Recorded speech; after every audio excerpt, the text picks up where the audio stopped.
I've always been captivated by the dark corners of history, and today we're diving into one of the most chilling events in Scottish lore. The Glencoe Massacre of 1692 still sends shivers down my spine whenever I recount it. As I stand here in the haunting beauty of Glencoe, I can almost feel the weight of the betrayal, political intrigue, and brutal acts that forever changed the relationship between the Highland clans and the British Crown. Right, so to understand the Glencoe Massacre, we need to set the stage. It's 1688, and the Glorious Revolution has just swept through Britain. William of Orange and his wife Mary II have taken the throne, ousting the Catholic King James II. Now, this didn't sit well with many in Scotland, especially in the Highlands. You see, the Highland clans were fiercely loyal to their traditions, and many supported James II. They were known as Jacobites. William, determined to stamp his authority on his new kingdom, demanded that all Highland chiefs swear an oath of allegiance by January 1st, 1692.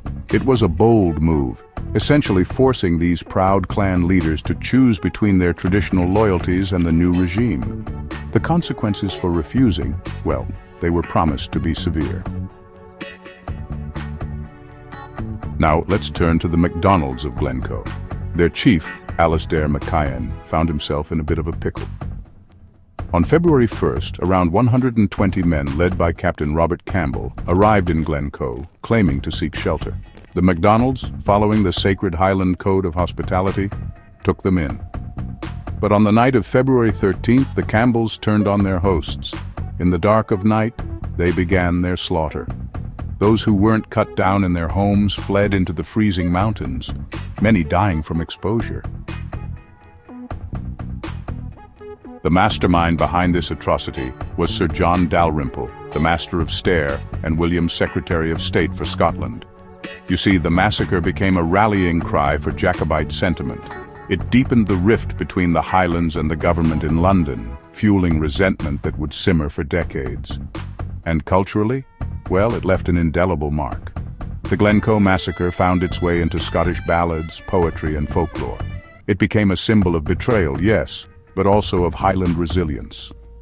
The echoes of that fateful night in Glencoe continue to resonate through Scottish history, a stark reminder of the complex and often brutal path that shaped this proud nation. As I stand here in Glencoe today, surrounded by its haunting beauty, I can't help but feel the weight of history. The massacre that occurred here in 1692 is more than just a tale of betrayal and bloodshed. It's a stark reminder of the consequences of unchecked political power, of the dangers of division, and the enduring strength of cultural memory.